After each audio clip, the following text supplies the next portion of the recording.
Thank you sir, बहुत-बहुत धन्यवाद। हाँ बहुत-बहुत धन्यवाद सर कि आपने इतने बड़े प्लेटफ़ॉर्म पे मुझे मौका दिया।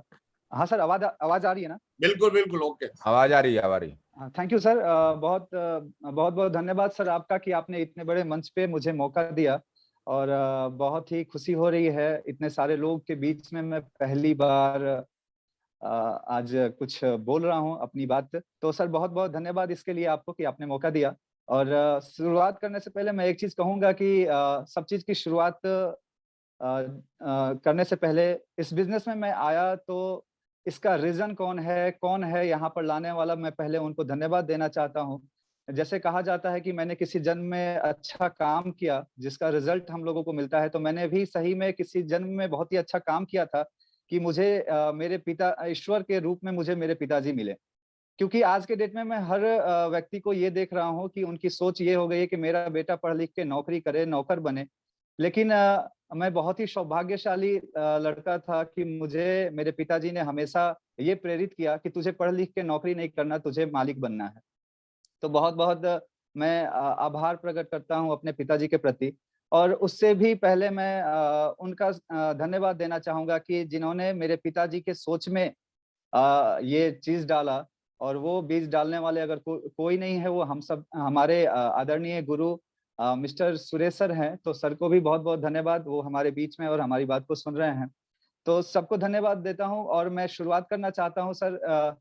मैं अपने परिचय से, मेरा परिचय नाम आदित्य तिवारी हुआ, रहने वाला बक्सर, बिहार का। सर पढ़ाई के साथ-साथ इस बिज़नेस की शुरुआत हुई करीब 6-7 साल पहले।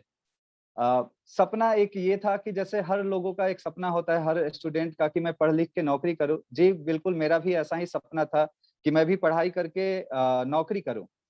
मेरा कोई सपना नहीं था कि मैं आरसीएम करूँ और बिज़नेस करूँ। मेरा सपना था कि मैं नौकरी करूँ क्योंकि जिस माहौल में मैं था, उस माहौल के सारे लड़के मेरे साथ जो रहने वाले थे, सबका सपना था, सबका एक ड्रीम था कि पढ़ लिख के नौकरी करना है, तो मेरा भी बिल्कुल वैसा ही था।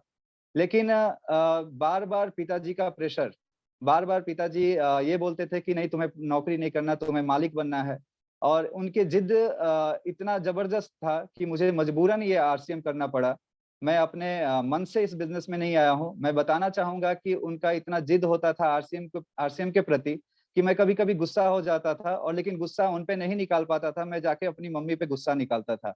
मैं मम्मी को जाके बोलता था कि मम्मी देखो ये तो पागल हो गए हैं आरसीएम को लेके, लेकिन इनसे बता दो कि वो मुझे पागल ना करें। मैं जाके मम्मी को बार-बार डाँटता था। लेकिन एक बार ऐसा हुआ कि मैं गुस्से में मैं घर छोड़ के मैं एक बार लखनऊ भी भागा हूँ, ये कांड पापा को मालूम है।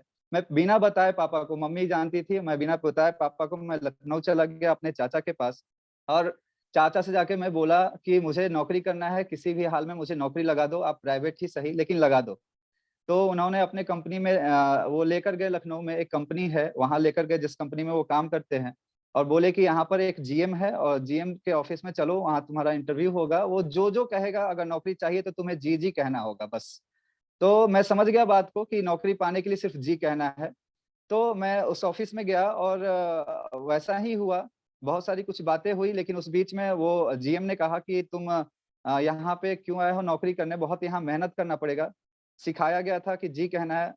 कर सकते हो मेहनत? मैं बोला कि जी सर, कर सकता हूँ। 12 घंटे ड्यूटी करना पड़ेगा। मैं बोला जी, कर सकता हूँ। 24 घंटे ड्यूटी करना पड़ेगा। मैं कहा कि जी, कर सकता हूँ। धूप में काम करना पड़ेगा, बरसात में काम करना पड़ेगा, मैं हर हाल में सर कर सकता हूँ। ये मैंने बोला, लेकिन एक चीज़ उन्होंने कहा जो बात मुझे खटक गई, जो दिल को लग गई, जिसने उन्होंने कहा कि अगर गलती होती है बेटा तो तुम्हें गाली भी सुनना पड़ेगा। बस ये बात मुझे अच्छी नहीं लगी। और मैं सोचा कि यार पैसे के लिए माँ-बहन की गाली तो मैं नहीं सुन सकता हूँ। इससे अच्छा है कि मैं गाँव पे जाके खेती कर सकता हूँ। दोस्तों बस ये एक डिसीज़न लिया मैंने कि मैं पैसे के लिए गाली नहीं सुनूँगा और मैं वहाँ से फिर वापस रिटर्न में अपने गाँव आया। यहाँ तक कि मुझे याद है एक बार कि मैं आरसीएम के खिलाफ था, मुझे आरसीएम नहीं करना था किसी भी हाल में। मैं खेती शुरू कर दिया। पापा कितना भी कोशिश करते थे लेकिन उनकी बात को मैं नहीं मानता था। मैंने खेती भी किया कुछ समय। लेकिन वहाँ बहुत परेशानी हुई, लाभ नहीं हुआ, लॉस ही हुआ मुझे। तो मजबूर हो गया मैं क्या करूँ? तो मुझे कुछ बिज़नेस ऑप्शन आया। बिज़नेस में आरसीएम बिज़नेस नहीं समझ में आ रहा था अभी भी, वो दुर्भाग्य था मेरा। मैं अगर समझ गया होता तो आज मैं कहीं और होता। लेकिन नहीं समझ में आ रहा था। तो मैंने बिज़नेस में कभी होटल का बिज़नेस चुना कि मैं होटल खोलूँगा, कभी सोचा कि अनाज खरीद के रखूँगा। तो इन सब बातों के लिए, इन सब कामों के लिए मुझे पैसे की ज़रूरत पड़ती। तो मैं पापा के पास जाता कि मुझे पैसा दो, मैं ये बिज़नेस करूँगा।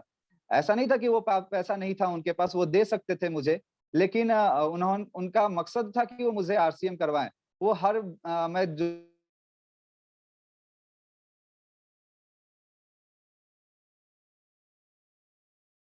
ये परेशानी इसमें आ सकता है। आखिर जिद उन्हीं की जिद पूरी हुई और जीत उनकी हुई। मैं मजबूरीवश आरसीएम शुरू किया और मुझे याद है वो दिन जो मेरे लाइफ में परिवर्तन लेकर आया, वो एक सेमिनार था और वो सेमिनार किसी और का नहीं था आरा में, वो आदरणीय सुजीत सर का सेमिनार था। मैं सर का हमेशा आभारी रहूँगा क्योंकि उसी सेमिनार ने मेरे अंदर बहुत सारा परिवर्तन किया और मैं आरसीएम करने के लिए शुरू हो गया।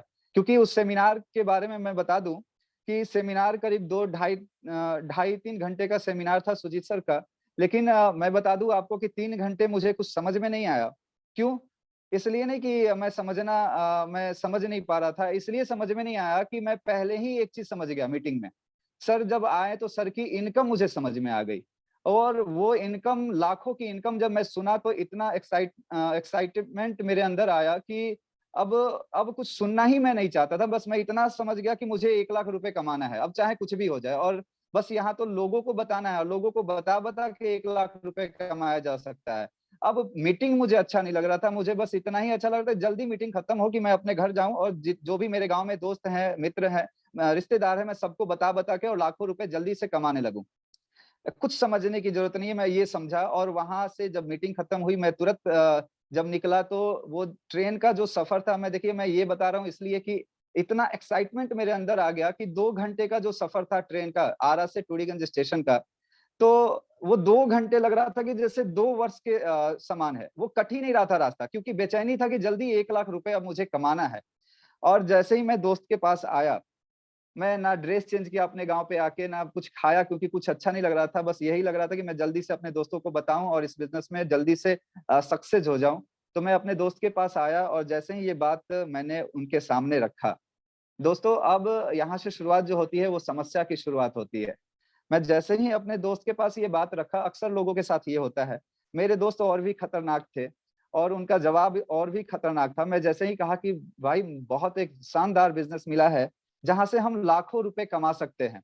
वो कुछ देर मुझे देखा और देखने के बाद उसका जो जवाब था, वो ये था भोजपुरी में एक कहावत आप लोगों ने सुना होगा जो उसने मुझे सुनाया।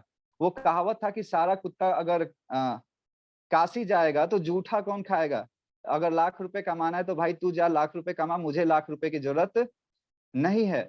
मतलब वो जो मैं सपना लेकर आया था, वो सारा सपना लाखों का चकनाचूर कर दिया मेरा दोस्त। मतलब ये जो दिल था वो दिल दिल टूट गया मेरा। बहुत ही उदास हुआ मैं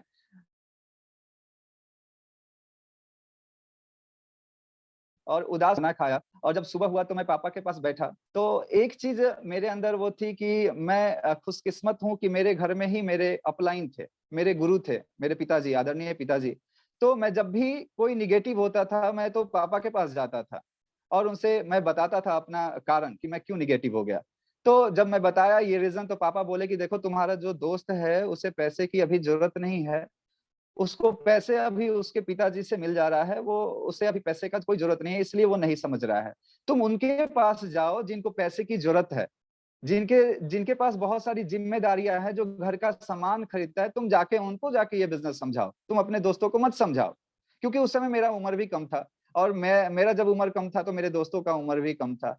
तो एक चीज़ अब फिर से मेरा सपना जगा लगा कि अब मेरा सपना शायद पूरा हो सकता है। जैसे कहा जाता है डूबते को तिनका सहारा होता है, वैसे ही लगा कि अब शायद ये लाखों का सपना शायद फिर पूरा हो सकता है। हाँ, मैंने गलती किया था अपने दोस्त को समझा के उसके गार्जियन को समझाना है। तो मैंने बड़े लोगों को समझाना शुरू किया जिनके पास ज़िम्मेदारियाँ बहुत सारी थी। तो उन लोगों के पास मैं गया, तो उन लोगों से जैसे ही ये बात मैंने कहा तो समझिए कि मैंने बहुत बड़ा गुनाह कर दिया। उन लोगों ने मुझे डाँटना शुरू कर दिया, बोलना शुरू कर दिया कि बेटा तुम्हारा पढ़ने-लिखने का उम्र है अभी, जाके पढ़ना-लिखना चाहिए। ये कौन-सा काम उठा लिए हो? ये सब फालतू काम है। तुम हमको समझाने आए हो? ये देख रहे हो मेरा बाल पका हुआ है। हाँ, इन सब कंपनियों के बारे में मैं बहुत ज़्यादा दिल टूटा। फिर से सपना मेरा टूटा। लेकिन थोड़ा-सा हिम्मत फिर से मैंने जुटाया अपने सपने को पूरा करने के लिए। मैं सोचा कि रुको, मैं इन लोगों को बताऊँ कि शायद ये काम मैं बच्चा हूँ इसलिए नहीं कर रहा हूँ, ये काम मेरे पिताजी भी करते हैं। मैंने बताया, चाचा ये काम गलत होता तो मेरे पिताजी नहीं करते, वो आपके उम्र के हैं। जब वो करते हैं, तो ये काम ज़रूर सही होगा। तो फिर उन्होंने जवाब दिया पलट के, और वो जवाब था ये कि तुम्हारे पिताजी का उम्र आधा बीत चुका है बेटा, तुम्हारी पूरी ज़िंदगी तुम्हारे सामने है। तुम गलत फैसला मत लो। अगर जाके बोलो पिताजी के पास कुछ खेत ज़मीन है तो उसको बेच दें और बेच के तुम्हारी नौकरी लगा दें।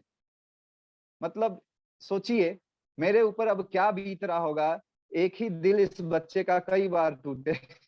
बार-बार मेरा सपना टूट रहा था, मैं वापस लौट के मैं अपने घर आया और मैं पिताजी से ये बोल दिया कि मुझसे ये आरसीएम नहीं होगा, ये रखो अपना आरसीएम। ना ही मेरे दोस्त समझ रहे हैं, ना ही कोई अड़ोसी-पड़ोसी समझ रहे हैं, मैं आखिर किसके पास जाऊँ, किसको समझाऊँ? हमसे नहीं होगा। तब जाके फिर पिताजी ने मुझे समझाया कि तुम समझाते क्या हो? लोगों को जाके बताते क्या हो? तब मैंने बताया कि मैं तो बताता कुछ नहीं हूँ, बस इतना ही बताता हूँ कि भैया आ जाओ आरसीएम में लाखों रुपए कमाओगे। तो उन्होंने बताया कि यही गलती करते हो क्योंकि तुम्हारे पास कोई नॉलेज नहीं है। तो जब नॉलेज की बात आई तो मुझे लगा कि हाँ, शायद ऐसा कुछ है। तो उन्होंने कहा कि प्रोडक्ट का नॉलेज लो, मार्केटिंग प्लान सीखो, तब जाके लोगों के पास जाओ, तब बताओगे तो लोग तुम्हारी बात को सुनेंगे। तो किसी ने कहा था कि ये जो नॉलेज है, ये जो टैलेंट है वो कहाँ से आता है? तो किसी ने कहा था कि जो टैलेंट है, वो पिस्ता बादाम खाने से नहीं आता। पिस टैलेंट जो है, भीड़ में धक्का खाने से आता है। तो मुझे ये बात समझ में आई, मैंने सोचा कि एक काम करते हैं, प्रोडक्ट बेचना शुरू करते हैं और जब प्रोडक्ट बेचना शुरू करेंगे तो हो सकता है नॉलेज मुझे मिलना शुरू हो जाए और लोग प्रोडक्ट तो खरीदेंगे ना। भले लोग जुड़े या ना जुड़े, जुड़ने से लोग इनकार करते हैं, लेकिन खरीदारी से तो इनकार नहीं करेंगे। मैं प्रोडक्ट बेचूँगा। मेरे मुझे याद है कि मेरे पास करीब मैं जुटा के 10,000 रुपए रखा था। किसी तरह वो समझिए तो मैं नौकरी तो करता नहीं था, कहीं से मान लीजिए कि वो चाहे छुपा के हो या किसी तरीके से हो, मैं बचा-बचा के पैसे 10,000 जुटा के रखा था और मेरे गाँव से 8 किलोमीटर दूर एक पिकअप सेंटर हुआ करता था भोजपुर में, वहाँ गया और 10,000 का प्रोडक्ट खरीद के लाया और अपने एक जो मेरा गेस्ट रूम था उसमें मैं सजा के रखा प्रोडक्ट को।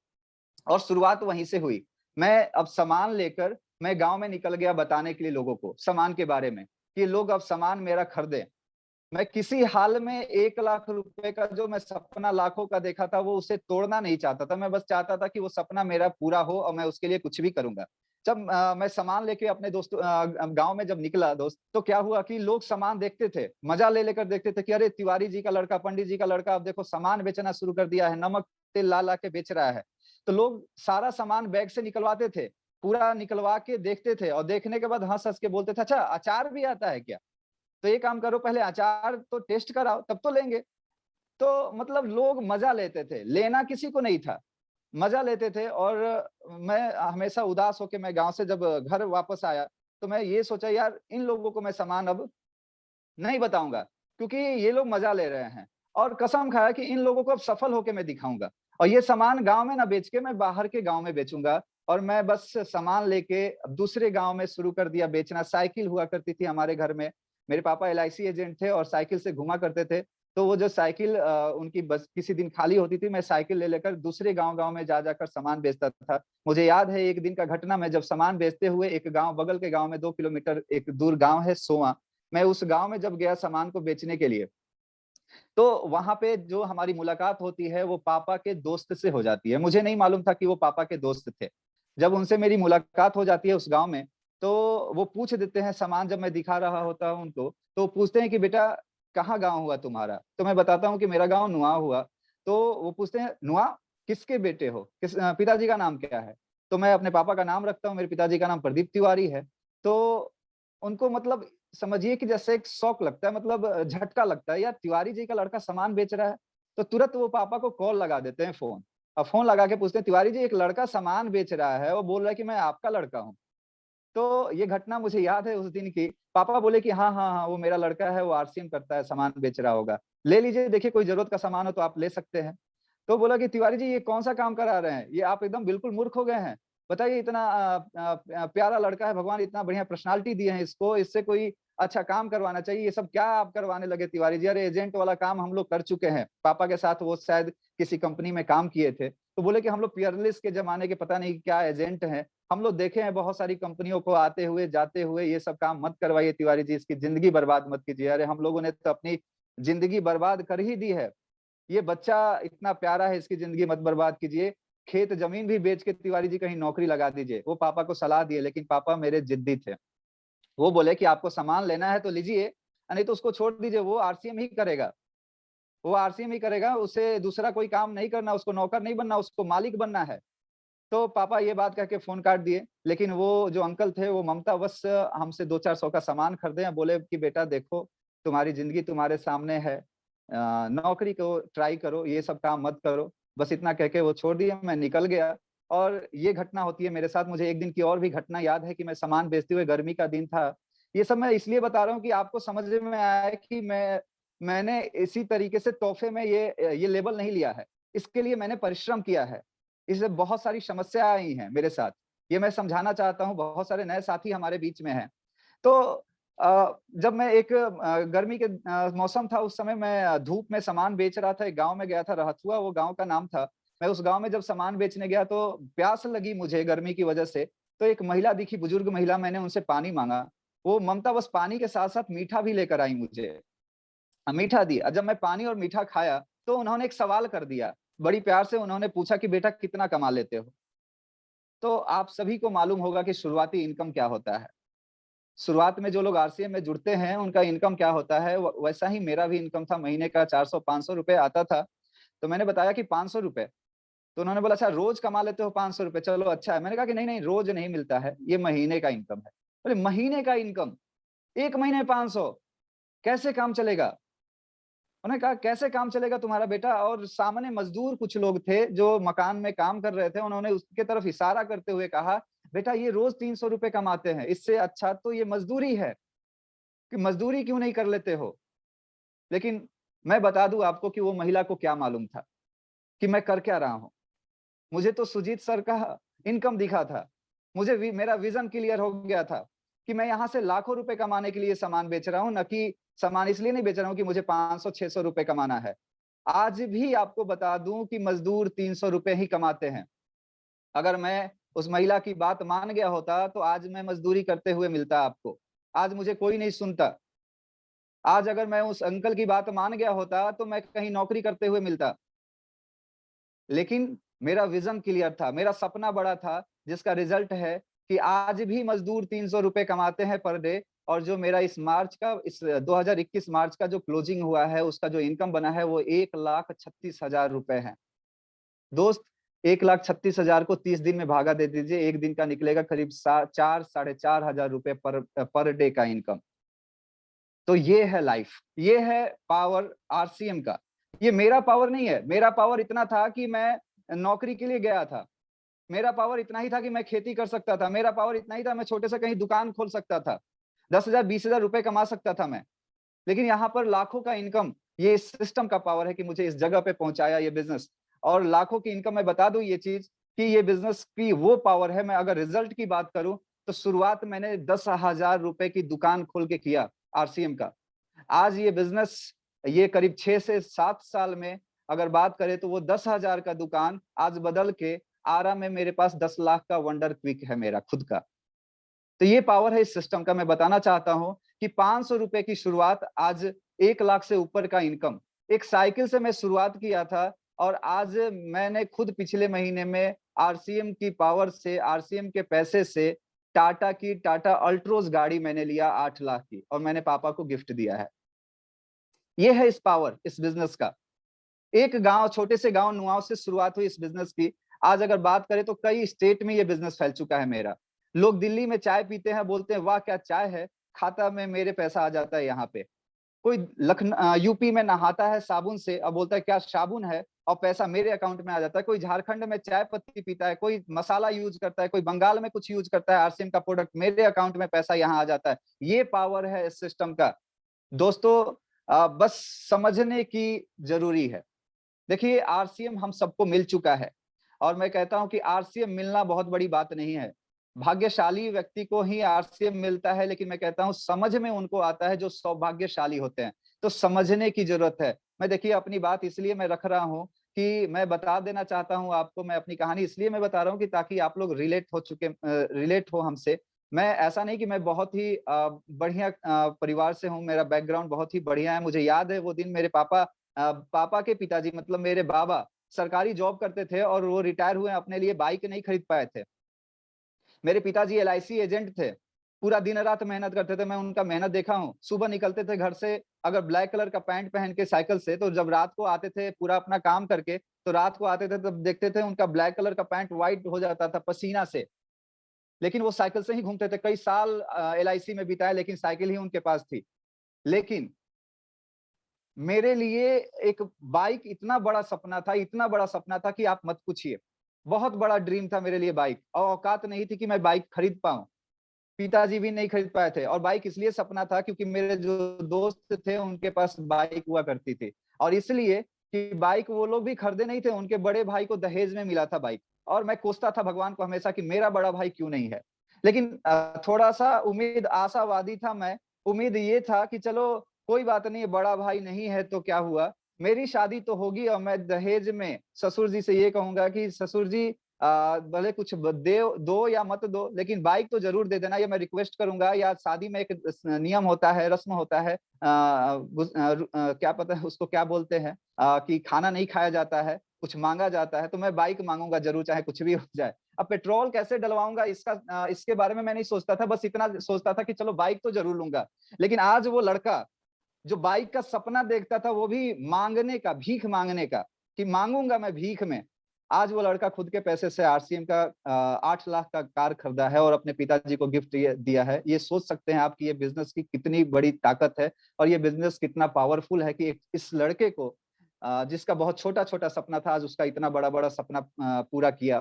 तो ये है पावर इस बिज़नेस का। मैं बताना चाहूँगा कि आरसीएम क्या है? ये मेरी कहानी हुई। अब मैं थोड़ा-सा चर्चा करना चाहता हूँ आरसीएम पे कि आखिर आरसीएम क्या है? तो देखिए मैं बता दूँ आरसीएम एक परिवर्तन है।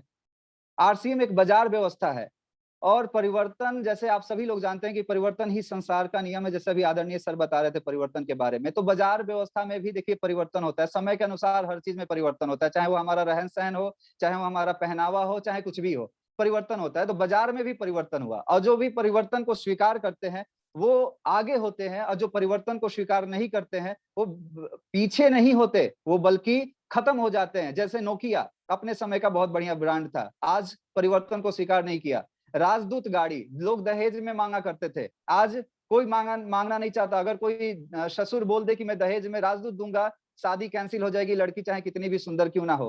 पहले के मंत्री लोग की गाड़ी होती थी, जो रईस लोग होते थे, उनकी गाड़ियाँ होती थी, जो जिसका नाम है अम्बेसडर कार, जिसने परिवर्तन को स्वीकार नहीं किया, वो मार्केट से विलुप्त हो गया, जैसे डायनासोर विलुप्त हो जाते हैं, वैसे विलुप्त हो गया। तो इन सब चीज़ों पे आप बात को समझे, परिवर्तन जो भी होता है वो हमारे फ़ायदे के लिए ही होता है, उसमें हमारा फ़ायदा होता है, तो इसको स्वीकार करना है। जैसे हमारे फ़ायदे की हम बात करें, तो जैसे पहले एक समय था जब हम लोग पोस्ट कार्ड का इस्तेमाल करते थे, कोई भी मैसेज देना होता था। उसका परिवर्तन रूप क्या आया? हम जो मोबाइल यूज़ कर रहे हैं आज के डेट में, मोबाइल उसका परिवर्तन रूप है। अ, अब आप जिद कर लें कि नहीं आज भी हम पोस्ट कार्ड का ही इस्तेमाल करेंगे, तो भैया करो, रोका कौन है? लेकिन होगा क्या कि अगर किसी की साँस रुक रही होगी और आपको मैसेज देना है, ये पोस्ट कार्ड लिख के आप भेजो। पता चलेगा कि जब तक वो वहाँ पहुँचा तब तक राम नाम सत्य हो गया। पहले का एक समय था जब हमारा साधन था आने-जाने का, बैलगाड़ी हुआ करता था, लोग बैलगाड़ी से कहीं आते-जाते थे। अब आपको सोचो, दिल्ली जाना है और आप परिवर्तन रूप आज के डेट में क्या आ चुका है उसका, बैलगाड़ी का परिवर्तन रूप हमारे पास ट्रेन है, बस है, कार है, हवाई जहाज़ है। लेकिन आज भी कोई अगर जिद कर ले कि भैया ना, ना, ना, मैं तो बैलगाड़ी का ही यूज़ करूँगा क्योंकि मेरे दादा-परदादा उसी से जाते थे। जाइए कौन रोका है? लेकिन मैं बता देना चाहता हूँ, एक बार सोच लीजिए कि आप जो 1 दिन में दिल्ली पहुँच जाते, अगर बैलगाड़ी से जाएँगे तो आपका 1 हफ्ता लगेगा। जितना आप खाएँगे, उससे ज़्यादा कई गुना ज़्यादा आपका बैल खा जाएगा। अरे भैया उतने में तो उतने खर्चे में हम हवाई जहाज़ से दिल्ली से घूम के आ जाएँगे। तो सोचना आपको है, तय आपको करना है। तय आपको करना है कि आज भी पोस्ट कार्ड का इस्तेमाल करेंगे, कि आज भी बैलगाड़ी का इस्तेमाल करेंगे, कि हम ट्रेन का इस्तेमाल करेंगे। वैसे ही आज हमारे पास डब्ल्यूसीएम है। डब्ल्यूसीएम का मतलब हुआ रॉन्ग कांसेप्ट मार्केटिंग और हमारे पास आरसीएम है, राइट कांसेप्ट मार्केटिंग, बाज़ार करने का सही तरीका। तो WCM का मतलब ये हुआ कि जिस सिस्टम से अभी हम बाजार कर रहे हैं वो WCM है। मैं कहता हूं क्यों वो WCM है, क्योंकि उस बाजार से आप मार्केटिंग कर रहे हैं लेकिन आपका कोई भी फायदा नहीं हो रहा है। हर महीने हमारे घर में महीने का 5,000 का खर्च है और हम हर महीने 5,000 की खरीदारी करते हैं। उससे प्रॉफिट क्या होता है? मैं कहता हूं प्रॉफिट नहीं होता, लॉस ही होता है। मेरा पैसा बर्बाद होता है और यहाँ तक कि 2 नंबर का सामान खा के हमने अपना सेहत भी बर्बाद कर लिया, यानी मेरा सेहत का भी लॉस और मेरे पैसे का भी लॉस होता है। और आरसीएम क्या करता है? अपना सेहत भी देता है और पैसे का भी बचत करता है। ये कैसे? मैं थोड़ा-सा प्रूफ करना चाहता हूँ। आपके घर की मार्केटिंग अगर 5,000 की है और आप कहीं न कहीं से करते हैं, मार्केट से करते हैं, WCM से, तो क्या होता है? आप पैसा दिए, सामान लिए और घर वापस आ गए, आपको कुछ नहीं मिला। लेकिन यही 5,000 की खरीदारी अगर आरसीएम से करते हैं, तो 5,000 की खरीदारी, हमारे यहाँ तो पहले ही नियम है कि आपको डिस्काउंट मिलता है, 15 से 20% का डायरेक्ट डिस्काउंट मिल जाएगा। सोच के देखिएगा, अगर 5,000 की खरीदारी पे अगर 20% का डिस्काउंट मिला तो कितना फायदा? 5,000 का 20% करीब 1,000 का डायरेक्ट बचत हो गया मेरा।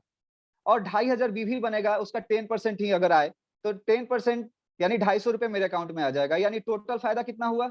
₹1,250 का। यानी हमने 1 महीने सिर्फ दुकान बदल दिया तो ₹1,250 हमने बचा लिया।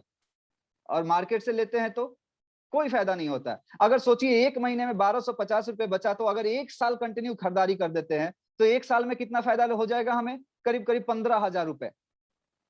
₹15,000 का बचत हो जाएगा।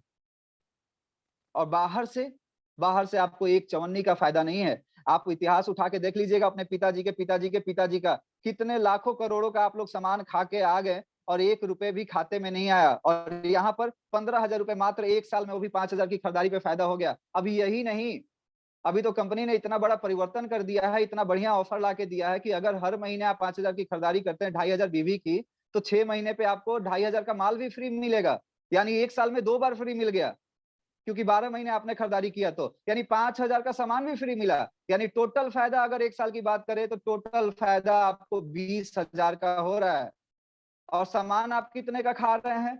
तो 5 गुने 12 यानी 60,000 के सामान पे आपको 20,000 का फायदा हो गया। अब सोचिए, तय कीजिए, तय आपको करना है कि सामान कहाँ से खरीदना है, फायदा आपको कहाँ हो रहा है, बचत आपका कहाँ हो रहा है, ये तय आपको करना है कि आप पोस्ट कार्ड ही का इस्तेमाल करेंगे कि बैलगाड़ी का ही इस्तेमाल करेंगे कि WCM का ही इस्तेमाल करेंगे। आपके पास ऑप्शन है बैलगाड़ी के जगह पे ट्रेन का, हवाई जहाज का, आपके पास ऑप्शन है पोस्ट कार्ड के जगह पे मोबाइल का, आपके पास ऑप्शन है WCM के जगह पे RCM का। तो मैं तो कहता हूं कि RCM का चुनाव कीजिए, लाइफ बदल जाएगा।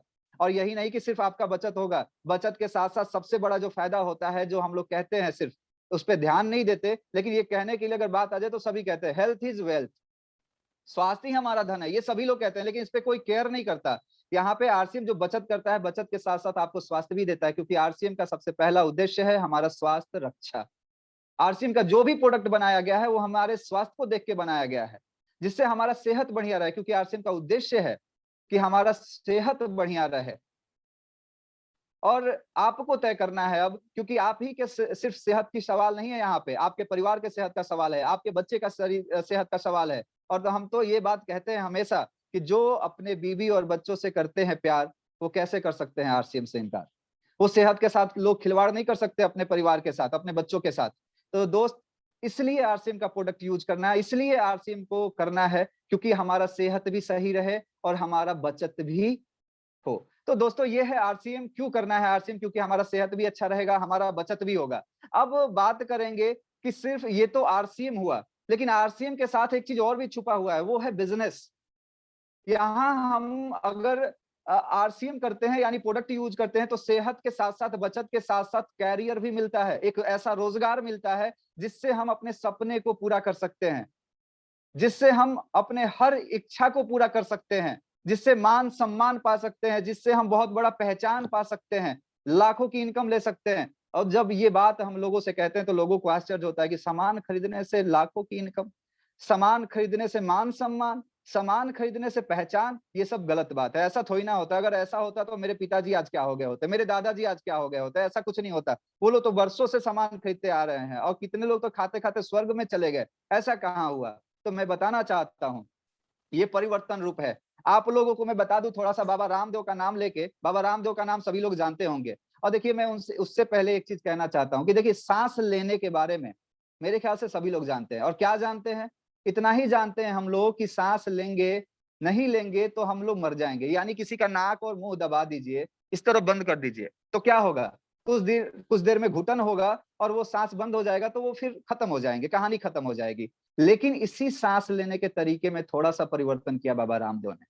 यानी अभी हम जो सांस लेते थे, मन करता था जैसे नाक में 2 छेद, इससे ले लिए, कभी इससे ले लिए, कभी मुंह से ले लिए सांस, है ना? मतलब कोई सिस्टमैटिक ढंग से नहीं था। और उन्होंने एक सिस्टम लगा दिया कि नहीं, आप जिधर से मन उधर से मत लो, एक सिस्टम से लो। यानी एक इधर से लो, इधर से छोड़ो, फिर इधर से लो, इधर से छोड़ो। इसको अनुलोम विलोम का नाम दिया, कपालभाति का नाम दिया, इस तरीके से नाम देके एक सिस्टम लगा दिया। और ये सिस्टम ऐसा नहीं है कि सिर्फ ये आपके जिंदा रहने का ही एक कारण है। ये अगर इस सिस्टम से हम सांस लेते हैं तो बहुत सारी बीमारियां भी ठीक होती हैं। योगा नाम सुने होंगे आप सभी लोग, योगा।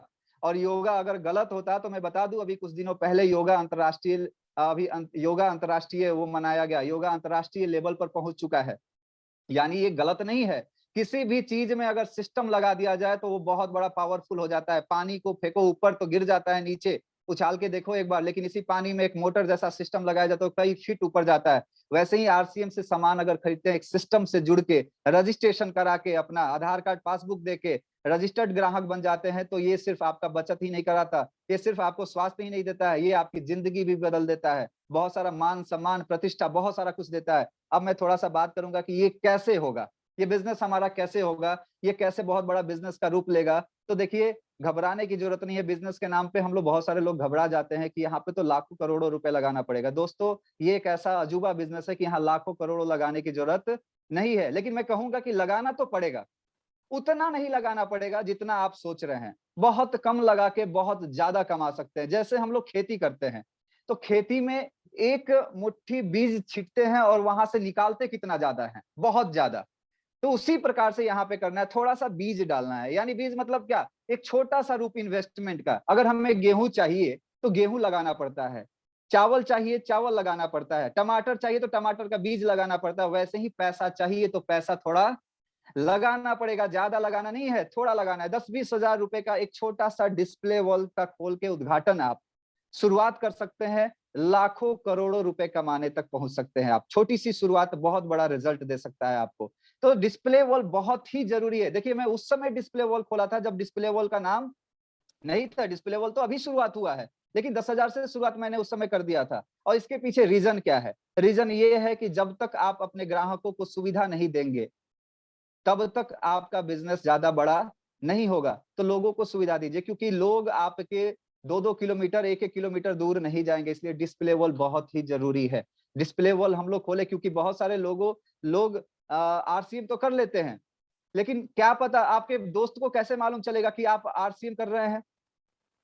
हमारे सर पे थोड़ी ना लिख दिया जाता है कि हम आरसीएम के डिस्ट्रीब्यूटर बन गए और हमारे पास हेल्थ गार्ड जैसा प्रोडक्ट है, हमारे पास न्यूट्री चार्ज जैसा फायदेमंद प्रोडक्ट है, मेरे पास गुड डॉट जैसा प्रोडक्ट है, मेरे पास न्यूट्री चार्ज जैसा प्रोडक्ट है। ये थोड़ी ना मुझे किसी मेरे दोस्त को पता चल रहा है, क्योंकि हम स्टूडेंट हैं, कोई शिक्षक है, कोई बिजनेसमैन है, तो लोग आपको उसी नाम से जानते हैं। आप स्टूडेंट हैं, आप नौकरी करते हैं, आप बिजनेस करते हैं, लोग थोड़ी ना जान रहे हैं कि आप आरसीएम कर रहे हैं। तो उसके लिए डिस्प्ले वॉल आप खोलिए, और डिस्प्ले वॉल खोल के उसका उद्घाटन जरूरी है।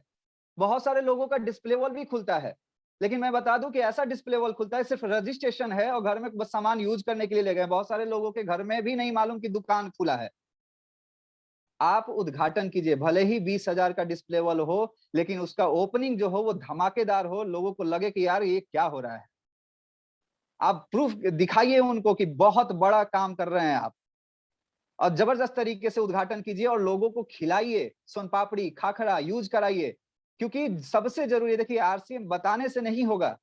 जब आरसीएम खिलाएंगे और जब आरसीएम का प्रोडक्ट अंदर जाएगा, तब जाके उधर से जय आरसीएम निकलेगा। तो खिलाना पड़ेगा, थोड़ा सा टेस्ट कराना पड़ेगा। ठीक है, तो ये थोड़ा सा जो टेस्ट करा रहे हैं, ये हमारा इन्वेस्टमेंट है, ये हमारा खर्चा नहीं है कि हमने खर्चा कर दिया, ये इन्वेस्ट कर रहे हैं। और बिजनेस में इन्वेस्ट किया जाता है, क्यों? थोड़ा सा इन्वेस्ट करेंगे तो बहुत ज्यादा आपको बहुत बड़े रूप में मिलेगा। और ये डिस्प्ले वॉल खोल के हमें एक और काम करना होगा अपने बिजनेस को अस्थायी रखने के लिए। हमें फोकस करना होगा लॉकिंग बिजनेस पे।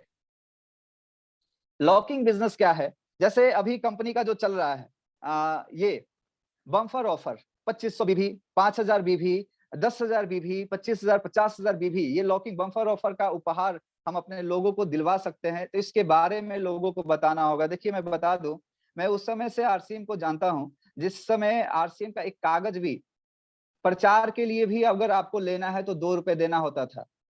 आप 2, 4, 5,000 का सामान भी खरीद लेते हैं तो आरसीएम का एक झोला आपको फ्री में नहीं मिलता है, जहाँ 16-17 रुपए यहाँ देना होता है। पहली बार आरसीएम कंपनी आपको सामान फ्री में दे रही है और उसके बाद भी हम फ़ायदा नहीं ले रहे हैं, तो हम इसको क्या बोल सकते हैं? बहुत सारे लोग इसका लाभ नहीं उठा पा रहे हैं। ये इतना बड़ा लाभ है कि इसको अगर हम बताएँ लोगों को, तो अगर थोड़ी-सी इसके बारे में जानकारी देने लगे तो इसका बहुत बड़ा रिज़ल्ट मिल सकता है।